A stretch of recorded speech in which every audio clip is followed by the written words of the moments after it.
Welcome back, season 3, Serious and Silly, Scott and Sheila. And Sheila, today we have an amazing guest. It's not very often that you have an Olympic medalist, and we have the Olympic bronze medalist in race walking. He is also the Canadian record holder, and he's the 2019 bronze medalist at the World Championships. But his story is an amazing story of perseverance, hard work, dedication, and sportsmanship. And we're so glad that he's joined us and that he's going to share that story with us and our students. So Evan Dunfee, welcome to Champlain College. How are you? I'm doing fantastic. Thanks so much for having me. I'm excited. It's going to be a lot of fun. Yeah. So as I told you, or as I said, basically your crazy story kind of started in 2016. And we really appreciate you talking about it because I know you've been asked about it a million times. But can you tell us a little bit about 2016 and how this crazy journey started? Yeah, I mean, I'll take a very quick step back and just say, growing up, I was the kid who, I got into race walking because I wanted to be the best at something, and not many kids race walk. So it was, it was a bit of an easier route to become the best at it. And from that age and all the way up through university, like I was the guy that I defined myself by winning or losing, and that was really unhealthy and a really bad way to go about things. But that was my mindset: win, success, lose, failure, and heading into the 2012 season, I was trying to qualify for the London Olympics. Didn't go so well. Long story short, didn't qualify for the team and realized how terrible that mindset was for me. So going into Rio, I'd spent the last 4 years trying to shift my mindset away from this winning is the only thing that matters and all this sort of stuff. And it's a whole story within itself, but staying on that start line in Rio, I was a completely different person than I'd been 4 years ago. And I was, I wanted to go out there and just compare myself to the best in the world, lay it all on the line and just see what happens. That was sort of my mindset going into it. And 50K race starts, and I find myself leading that race until about 40K, which was mind-blowing. No one expected me to be doing that, so that was pretty cool. And then at 40K, I had 3 people come past me. I was sitting in 4th place. Thought the guy in 3rd was too far ahead of me. Thought the guy in 5th was too far behind me. So I was like, I'm going to finish 4th. That's kind of cool, I guess. And then at 45 kilometers, I was like, wait a second, you told yourself you're going to come here and fight to be with the leaders, even if you dropped out at 49K. So what are you doing sitting here feeling sorry for yourself? Go catch those guys. Put my head down, told my body to take one more step. It complied. So I said, okay, take one more step, and it complied. So I just kept telling myself, take one more step, take one more step. And 4,000 one more steps later with 1K to go, I found myself neck and neck with the 3rd place athlete. We were 3 hours and 38 odd minutes into this race in the scorching sun in Rio, and neither of us were capable of passing a sobriety test at that point, walking in a straight line. And we got a little bit too close to each other and got tangled up. And at that point in time, it was everything I could do to just keep my feet going one in front of the other, and that little bit of distraction just caused my knees to buckle. I basically crawled to the finish line. He had finished 3rd, I finished 4th. I was ecstatic. I'd broken the Canadian record, my best race ever. I was supposed to come like 15th, so like 4th was pretty cool. And about an hour later, I find out that he's been disqualified for that little incident. I'm now the 3rd place athlete and the bronze medalist. It's kind of overwhelming. Don't know what's happening. Don't understand why, because you're not thinking straight at that point in time. I remained the bronze medalist for about 2 hours. And at that point, the Japanese athlete had appealed, as you would do, and won his appeal. And so he was reinstated into 3rd. And I, for lack of a better term, got bumped back into 4th. And we had the chance to appeal, and we chose not to. The whole journey of the last 4 years I'd spent convincing myself that it was about the journey and the process, not about the outcome. I was confidently able to say that I didn't need that medal to define my success, and that he didn't deserve to be disqualified. And I was going to sleep soundly knowing that I gave everything I possibly had, and I was happy with my 4th place outcome. So it's a long story that needs a big intro, but that's kind of how Rio played out. And I left that race with a lot of street cred back in Canada, and a lot of respect for race walking, and just was able to kind of lift my platform and turn my focus onto what ended up being these next 5 years. Oh my God. So many great lessons there for our students, but just to touch on your last thing, you're the one who decided that you didn't want to continue with the protests, and that's where the sportsmanship came in. Yeah, got back to the village. That was my big thing on the phone. I called our Team Canada lawyer and sort of said, look, whatever happens, this is my decision. And then made that very, very clear, and also made it clear that I had to get back to get some food in me, because making a decision, 3 hours after a 50K race, having not eaten, didn't seem like the best idea. So I delayed them a little bit with my decision, having to prioritize me. Yeah. What do you eat after a 50-kilometer? You go to McDonald's, double cheeseburger? Yeah, whatever's closest at that point in time. Oh my gosh. Well, that is quite a story. And I understand why you need that whole like preamble to explain that one event, like that moment. So thank you for sharing that, and a lot of great advice for our students. But now we take it to the 2020 Olympics. Again, a crazy ride. It was going to be postponed, then it came back. And it was the last time that race walking, the 50K race walk, is going to be in the Olympics. So you made history, standing on that podium. I want to know a little bit about your experience there, and how did that feel for you?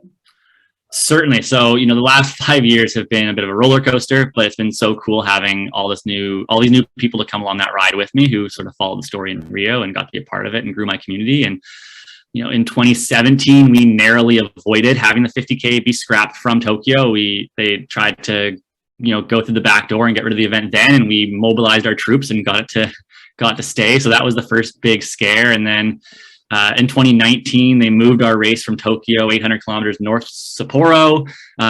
So that was a big change. And then a few months later, in early 2020, the Olympics postponed for a year. So, it was certainly an up and down journey with, the goal never changed. The goal was always just, be as fit as I possibly can be to compare myself to the best in the world and try to land on that podium. And we knew going into this one, it was going to be the last one. So a little bit extra motivation to try to win it, because then I could forever be the defending 50K Olympic champion. But I guess now I can, say in 30 years, I'm the defending 50K bronze medalist. Mm-hmm. Still has a nice ring to it, but certainly it was, the journey these last like few years have been crazy, of just rolling with every punch and just, I think the biggest lesson I've learned is just stay focused on that goal.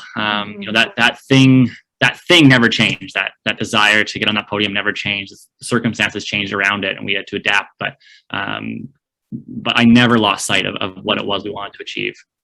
And just a quick question: do we know why? I'm sure you do. Why the 50K is canceled now? There's tons of what the IOC said. The International Olympic Committee says is it doesn't relate to the youth. Which is fine. I think there's a lot of events that don't relate to the youth. Personally, I had so many messages from parents telling me that their kids watched the entire thing and were yelling at their TV. And I had little girls in New Zealand whose parents took them out of school for the day so they could watch. Amazing stuff like that. So I don't buy that argument. There's an equality issue because there's no women's 50K, which they're right. That's a huge equality issue. And we've been fighting for a women's 50K for years. But their solution, instead of giving us a women's 50K, was to get rid of the men's event. So I guess that's still equality, just not in the way we were hoping for. But at the end of the day, what it comes down to is that we're a free event. We're a free event that requires no infrastructure. We just require 1 kilometer of road to be closed for the day. And the IOC don't like that because they can't make money off of it. They can't, back end their salaries with some nice kickbacks from developers and construction companies and all that sort of stuff. And so it doesn't really mesh with the IOC's implicit goals of making lots of money.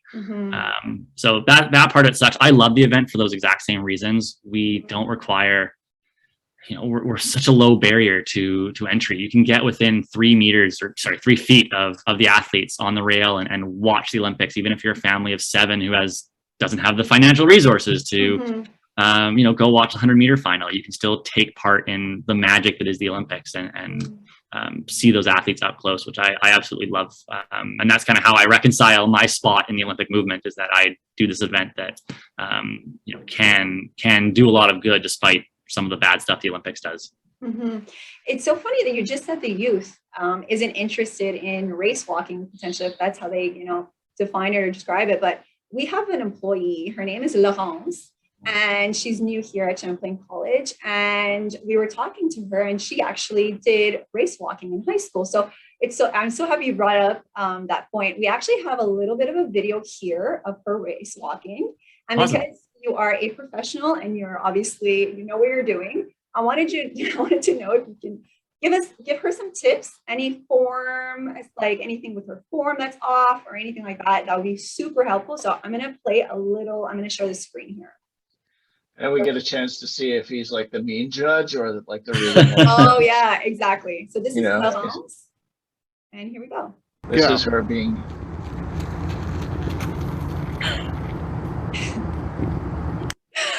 All right, Evan, tell us, was that good? Was that bad? Give us. That was fantastic. From a judging perspective, it's a little bit hard because you can't, wearing long pants, you can't quite see the knees. Makes it hard to judge that part, but she was moving really fast. She had, looked like it had really low to the ground. That was great technique. And the thing about race walking is unless you're going into, be a race walker in a judged race and you want to have your form judged, if you just want to be active and find ways of being fit, who cares what it looks like? So that's my big, the biggest takeaway for me is that race walking doesn't necessarily need to relate to the quote unquote youths, because it's an activity that can be done for life. So I view myself as the perfect advocate for walking for fitness, walking for health. Who better than a race walker, right? Yeah. So race walking has so many benefits compared to running, with lower impact. So people that have knee injuries or hip injuries that just can't run anymore, it's still a great activity to stay fit without taking all the impact away. Like cycling and swimming, you have no impact. So you're getting none of those osteoporosis fighting effects. Whereas race walking, you kind of get that perfect balance. So, Laurence looked amazing. That was great race walking technique. But if you don't look like that and you just want to go out and walk for fitness, who cares what it looks like? Just have fun and be silly. I mean, that's the thing. People always make fun of me saying, "Oh, it looks stupid." You're like, yeah, it does. It looks ridiculous. It looks hilarious. But like, I stand out and I can go faster than you can run. So what does that say about you? Exactly. Yeah, I'm not a mathematician, but when you can walk 50 kilometers in 3.5 hours, yeah, I think you're doing that's a hell of an athlete. Yeah. Yeah. So, Evan, I have another really, really important question, and I don't think people fully understand what it takes to be an Olympian. You guys trained so hard for 4 years to, for in your case, a 3-hour race, but for a lot of people, a little less, and you were able to reach the pinnacle by winning the bronze medal.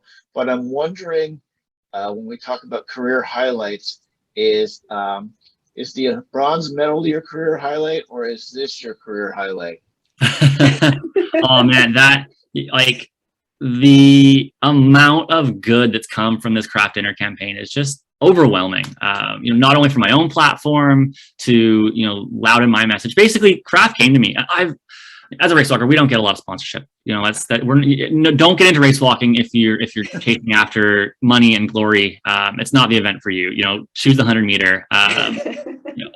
But I'm always advocating. I'm always yelling from the rooftops on mostly on Twitter that I have value and that race walking has value. And one day I get this email in my inbox from people purporting to represent Craft Dinner being like, "Hey, we want to have a chat to you." And I was like, "Oh, this seems like a really neat joke, but okay." Get on the call and they were basically like, "Hey, we think race walking is really cool. We think it has value. Like we think, and we think like you have value. We just kind of want to give you a megaphone to get your message further." And I was like, yeah, like not only is this a product I grew up eating and went through university having box loads of, it's still something that I indulge in, coming home from a workout and just throwing some craft dinner on, having dinner ready in 20 minutes. Like it's just so amazing, so genuine and so authentic. And I think that really connected to people that watched the Olympics and saw the commercial and saw us taking, little pot shots at ourselves and laughing at ourselves and being okay with that.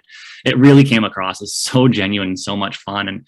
And then they got on board with all the stuff that I want to do to help my community. So after my race, I raced the 50K in 3 hours, 50 minutes and 59 seconds, and Craft Dinner donated 35,000 and 59 boxes of Craft Dinner to my local food bank. How cool is that to think that like me walking in circles for 4 hours could have that kind of impact. So just amazing. We just sold 150 boxes of my own branded craft dinner signature box, which is wild to me. But in the process of that, we've raised 20 grand for kids sport to get more kids enrolled in sports. So just, it's been so amazing to see them be like, hey, this is what you're passionate about, let us help. So cool. Oh, that's incredible. So what's next for your journey, I guess? What's next on your list?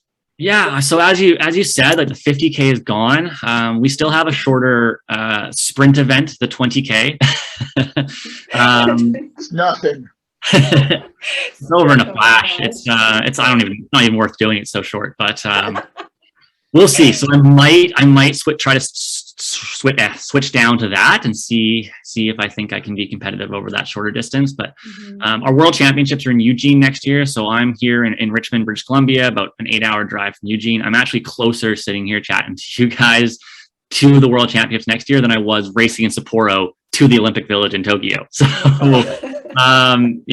it's hard to pass up that opportunity of having a world championships basically in your backyard. So in Tokyo, we weren't able to bring family and friends down, but Eugene, I'm just going to fill up a busload of family and friends and send them down to the race and watch. And so I'm full steam ahead on that. And then beyond that, it's gotten to the point where I just want to create value for my community and be a positive impact. So whatever, that'll be first and foremost in what I decide to do next. And if I can do that best by continuing to race walk and be an athlete, then I'll do that. But if there's bigger and brighter opportunities to make a difference in my community, I'm going to explore those.